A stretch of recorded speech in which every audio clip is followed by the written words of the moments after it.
México puso freno a Estados Unidos. En plena crisis mundial, algo insólito acaba de pasar.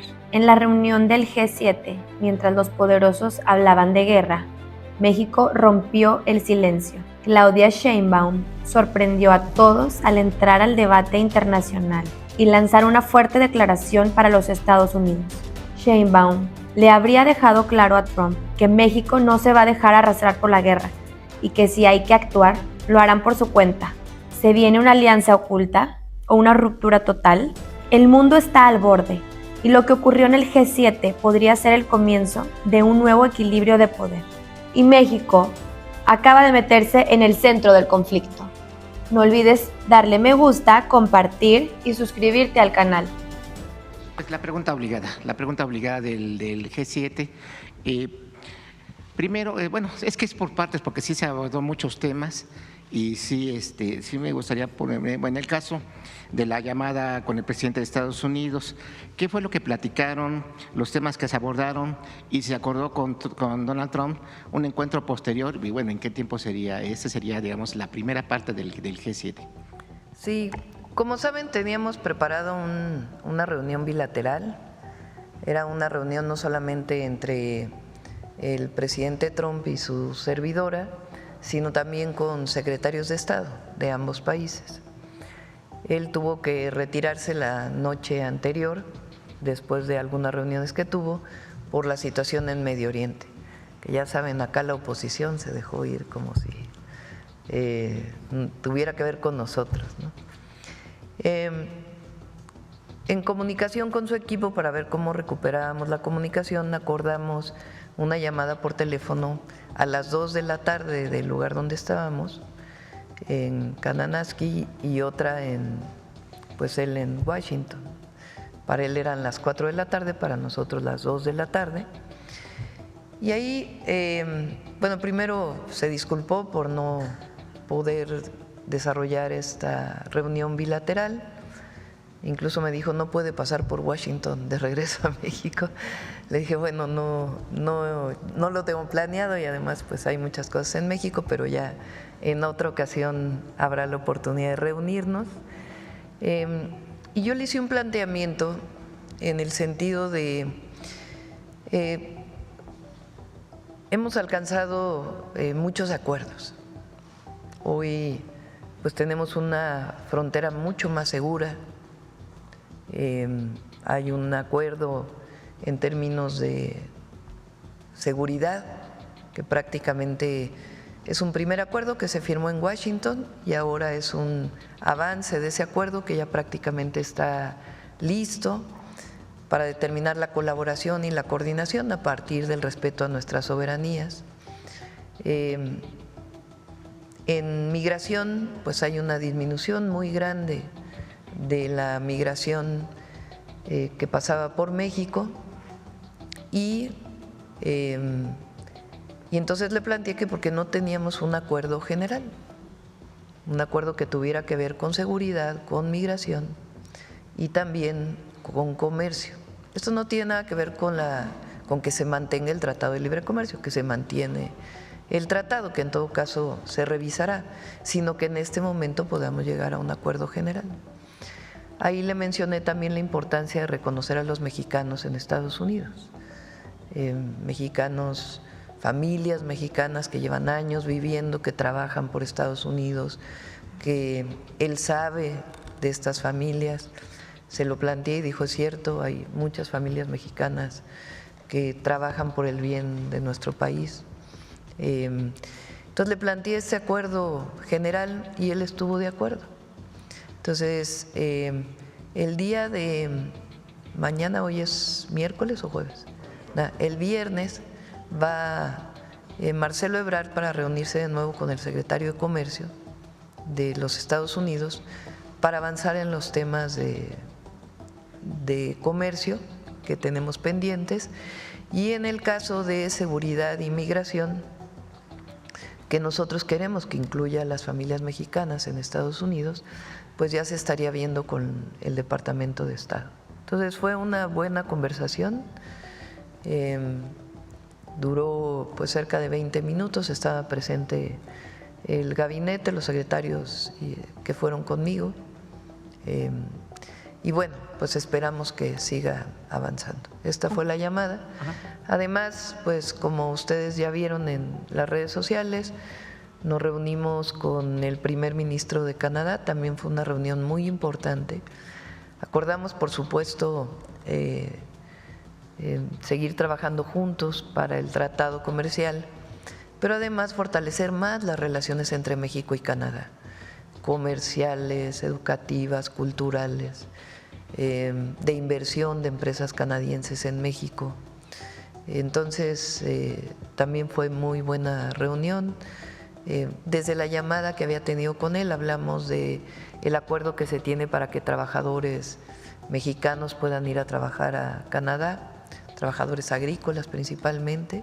Entonces fue una muy buena reunión y tuvimos oportunidad de reunirnos con Corea. También hablamos de la importancia de fortalecer las relaciones con el presidente Lula, con el presidente de Sudáfrica, con el primer ministro de la India. Fue muy buena reunión. Hablamos de la importancia también de fortalecer los lazos económicos entre la India y México, en particular en algunos sectores como la industria farmacéutica, que hoy India es muy importante, en la industria tecnológica, que también India es muy importante. Invité a que hubiera pues acuerdos de inversión, incluso entre Birmex. Le platiqué que pues había aquí un equipo de Serum en México. Entonces fueron muy buenas reuniones, la verdad. México es muy bien recibido, muy bien recibido. Pero hay que decirlo, no es la presidenta de México, es México y lo que representa nuestro país. Fuimos muy bien recibidos. En la plenaria hicimos un planteamiento general sobre la paz, pues más en estos momentos. El tema era esencialmente transición energética y energía, soberanía o seguridad energética y también los temas de inteligencia artificial, pero dediqué una buena parte de la participación a la importancia de la paz, de la prosperidad compartida, de poner todos los esfuerzos para la construcción de la paz, de la importancia de la política para poder hacer los acuerdos de paz, la posibilidad de que hubiera una cumbre económica para el bienestar, que ya la tenemos acordada con CELAC, que está viéndose la fecha, y ya sea otra o esa misma que se invite a países del G7 y otros países, porque finalmente lo que va a permitir la paz duradera pues es el bienestar de todos los habitantes de nuestro planeta. Esta cumbre del bienestar que usted está mencionando, México sería el anfitrión. Podría ser. Por lo pronto, en términos de la cumbre con CELAC, lo está viendo el presidente Petro para ver las fechas y cuándo sería, y la sede también. Entonces podríamos poner México como la sede, pero pues está a definirse. Y lo importante pues es la posición que siempre ha tenido México en todos los foros internacionales de construcción de la paz y respeto a las soberanías. ¿Sería en este año la cumbre o en el 26? Estaría por definirse. Ajá. Bueno, tomando esta parte de su intervención en el G7, bueno, ¿hará pública usted su participación ahí en Sí, en un ratito va a salir grabada, la grabé con escenas de la visita completa y también agradecerle a la comunidad mexicana allá en Vancouver, que nos recibieron, la verdad, muy amorosos. Ya no hubo tiempo, pero me habían pedido que hubiera una reunión con ellos, pero la verdad muy, muy hermoso pues el recibimiento. Nada más también de esto del G7. Se mencionó que habló con Guterres de la ONU y también habló con el representante del Banco Mundial. ¿Qué fue lo que le externaron a usted? Bueno, con el secretario general de Naciones Unidas fue un momento en lo que esperábamos para entrar a la fotografía oficial. Pues está preocupado por la situación mundial y la importancia de la construcción de la paz. Y con el Banco Mundial Hablamos pues ellos nos plantearon distintos proyectos que están desarrollando actualmente y pues con nuestra representante allá en el Banco Mundial, que es Diana Alarcón, la doctora Diana Alarcón, pues está viendo pues qué posibilidades habría, no necesariamente de préstamo, sino de colaboración en otros sentidos. Y hablando de colaboración, ¿cómo recibieron el Plan México, tanto los empresarios allá de Canadá? Muy bien, el primer día tuvimos reunión con empresarios de Canadá, muchos de ellos ya tienen inversiones en México y quieren ampliarlas, y algunos otros que quieren tener nuevos desarrollos. Planteamos que pues cuál era el Plan México, las oportunidades de inversión, los polos de bienestar, y pues quedaron de seguir trabajando con el secretario de Hacienda que nos acompañó y el secretario de Economía. Bueno, y finalmente 2 preguntas más. Una, ¿cuál sería usted el mensaje que le daría a la oposición, sobre todo a estos opinólogos, a estos, pues ya no sé cómo se pueda calificar, que celebraron que se haya cancelado la reunión con usted, con Trump, que bueno, hasta que se viaje en un vuelo, que se viaje en el otro. La despreció, así que algunos utilizaron esas palabras, o que realmente México no era importante. Pues ignorancia, ¿no? En el fondo es ignorancia, o querer tergiversar la realidad para decir que Trump se fue, o el presidente Trump se fue, para no reunirse con nosotros. Es un absurdo. Si no, ni siquiera se hubiera llevado a cabo la llamada, ¿no? Entonces, pues él se retiró y dio los argumentos y vimos todas sus publicaciones en su red social muy preocupantes, la verdad, por la situación en Medio Oriente y esta guerra que hay hoy entre Israel e Irán.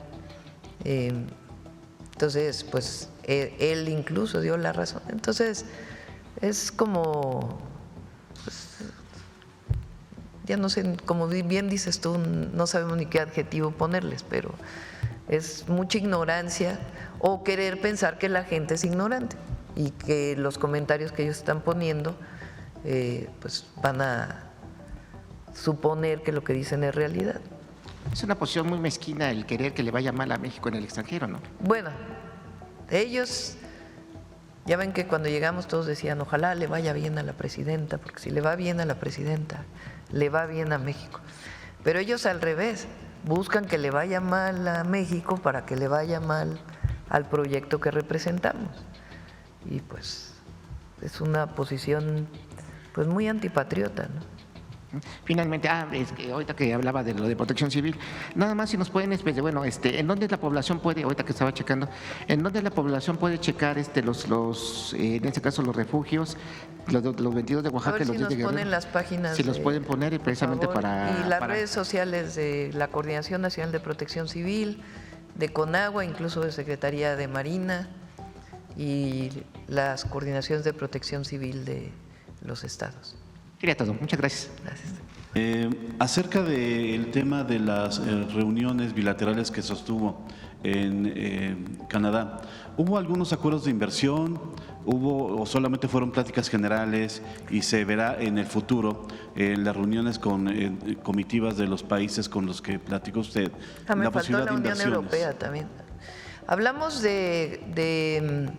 sea, acordamos que nuestros gabinetes, nuestros secretarios, en nuestro caso, secretarias, ministros y ministras de los países con los que platicamos, se van a reunir. O sea, acordamos ya un proceso concreto de reuniones para poder avanzar en la colaboración y la coordinación en materia económica. En el caso de la Unión Europea, recuerden que tenemos ya listo el tratado comercial con Europa para firmarse a principios del próximo año. Esa es la fecha establecida, es la actualización del tratado que ya existía. La invité a que venga a México. Sí, ella va a venir a México, estamos viendo la fecha, probablemente sea en octubre. La invitaríamos a que venga a México y poder ahí pues anunciar las características de la actualización del tratado comercial con Europa y quizá también pues más inversiones. Hablamos con el primer ministro de Alemania también, con el canciller de Alemania se llama. Él también muy interesado le hablamos de la propuesta de la industria farmacéutica, sus plantas automotrices que están en México y algunas otras propuestas que tenemos, como por ejemplo plantas que producen equipo para tratamiento de agua, con el programa ambicioso que tenemos para Conagua, que pudieran instalarse en México. Entonces quedamos también de que nuestros equipos se van a reunir para poder ya pues hacer un plan de trabajo muy concreto. Gracias. Presidenta, aquí el lunes en la rueda de prensa hubo un tema que despertó muchísima polémica del Infonavit.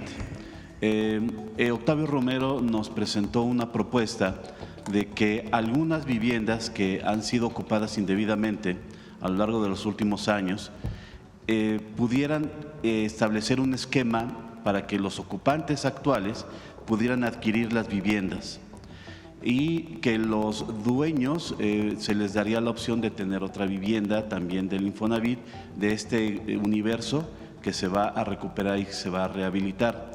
Esto generó, como le digo, muchísima polémica, Presidenta. Si nos pudiera aclarar cuál es la propuesta específica que tiene el Infonavit acerca de este tema, porque se habla acerca de que se quiere legalizar la invasión. Primero, la propiedad privada está resguardada, eso es por Constitución y nosotros la vamos a resguardar. No se trata de quitarle una vivienda a quien le pertenece, eso tiene que quedar muy claro y que no haya duda respecto a eso, para que no haya estas malas interpretaciones que se hicieron por parte de algunas personas que escriben en los medios, comentócratas. ¿Cuál es el problema? México, durante mucho tiempo el Infonavit se dedicó a construir viviendas alejadas de los centros de población, en donde los trabajadores pusieron créditos en esas viviendas y en primer lugar hubo muchísimo fraude, muchísimo. Viviendas que se vendieron 5 veces, todo lo que ha mencionado aquí el director del Infonavit. Segundo, muchos de ellos dejaron de habitar esas viviendas porque quedaban lejos del lugar de trabajo, hacían 3 horas para llegar a su trabajo y decidieron pues salirse de esas viviendas, no las rentaron. Entonces, primero pues tiene que resolverse el problema de si alguien tiene alguna deuda con el Infonavit para que no la siga pagando. Y resolver el problema pues de lo que pagó y que no habitó en ese sentido, es decir, no continuar con ningún fraude o con alguna afectación a las y los trabajadores. Pero el asunto es qué hacemos con esas viviendas que muchas de ellas hoy están abandonadas, la gran mayoría, y otras están ocupadas por alguien que no pagó por su vivienda. Entonces están viendo opciones, porque lo que sería un absurdo es que se mantuvieran abandonadas esas viviendas o en condición de irregularidad. Entonces, cumpliendo la ley, cumpliéndole a los trabajadores, que no hubiera ningún fraude de por medio ni nada que tuviera que ver con una afectación a una propiedad privada o a un trabajador, pues están viendo las opciones para que esas viviendas no queden en el abandono o sencillamente cerrar los ojos y decir, pues están ocupadas ilegalmente, no hacemos nada. La cantidad de dinero que se gastó en despachos para recuperar esas viviendas que no fueron recuperadas es de miles de millones de pesos. Es decir, ya se probaron varias rutas. Entonces lo que se está viendo es qué podemos hacer con esas viviendas, que es un problema que tiene hoy México y que tenemos que resolver. Entonces está en ese ámbito algunas de las propuestas que hizo Octavio, pero repito, no tienen que ver con afectar la propiedad privada ni pues aquellos créditos que está pagando un trabajador, ¿verdad? Octavio Romero nos comentaba que la gente que está ocupando y que ocupó indebidamente las viviendas podrían tenerle beneficio de un esquema de pago para quedarse con la vivienda. Sí, pero primero tendría que verse, por eso se está haciendo un censo, el tipo de vivienda, quién, si le pertenece a alguien, si alguien, por ejemplo, a lo mejor alguien sigue pagando por esa vivienda, si no está pagando por esa vivienda. Una vez que se tenga claro, son cerca de 800,000 viviendas, imagínense. Entonces, es algo impresionante. Nosotros tenemos un plan para hacer 1,100,000 viviendas en el sexenio y hay 800,000 viviendas construidas que la gran mayoría no están ocupadas por quien tuvo su crédito, de plano no hubo ni crédito y se construyeron. Entonces tenemos que clarificar esa situación, no podemos cerrar los ojos y decir no pasa nada. Entonces, en el marco de la ley del respeto a la propiedad y de lo que tiene que ver con los créditos de los trabajadores, poder resolver qué vamos a hacer con esas viviendas. Ese es el marco en el que se está pues planteando una variedad de soluciones que permitan resolver el problema. También sería injusto, por ejemplo, que se le diera a una persona sin servicios, porque hay muchas de ellas que no tienen servicios. Entonces tenemos que resolver también el problema de los servicios en esos lugares o del transporte en esos lugares. Pero no, lo que no podemos hacer es decir no pasa nada. También se habló de que no iba a haber desalojos, que se mantiene esa política. Sí, porque ya se probó eso y eso no funcionó. En realidad fueron fraudes y fraudes relacionados con estos despachos. Y por supuesto, en todo caso, tiene que definir un juez si alguien ocupa ilegalmente una vivienda. Si un juez determina que está ilegalmente ocupada, pues tiene que proceder la autoridad. Entonces nosotros como Infonavit, ¿para qué probamos todo lo que ya se probó, que se gastaron miles de millones de pesos y que no funcionó? Tenemos que dar alternativas a esta cantidad de viviendas, de lotes que hoy pues no están ocupados o están ocupados por personas que no compraron estas viviendas, pero siempre resolviendo pues el problema de la propiedad, de si hay un crédito de por medio. Por eso es el censo, es muy importante. Ok, muchísimas gracias por esas respuestas. Y en otro tema, antes de que usted partiera de viaje, ya se había publicado en Puebla, en el Diario Oficial de Puebla, una ley, bueno, un artículo en el Código Penal del Estado tipificando el delito del ciberacoso. Se levantó también muchísima polémica en este tema porque se ve como un intento de censura. Ayer lo platicábamos con la secretaria de Gobernación y nos decía que por parte del gobierno federal no se considera ningún tipo de censura. Sin embargo, esta polémica que se levantó, no sé si tenga algún comentario, ya no hubo chance de preguntar la semana pasada que se publicó este artículo, por eso lo pregunto ahora, presidente. Creo que ya el gobernador ya abrió un parlamento para discutirlo, ¿no? Nosotros estamos en contra de la censura. Pero lo abrió no para tratar de modificarlo o eventualmente haya propuestas para modificar, sino para que la gente simplemente lo conozca, porque parece que no tiene intención de modificarlo, presidente. Bueno, vamos a ver, ¿no? Nuestra posición siempre es en contra de la censura y a favor de la libertad de expresión, siempre. Entonces, no vamos a estar de acuerdo con un artículo que promueva la censura, pues.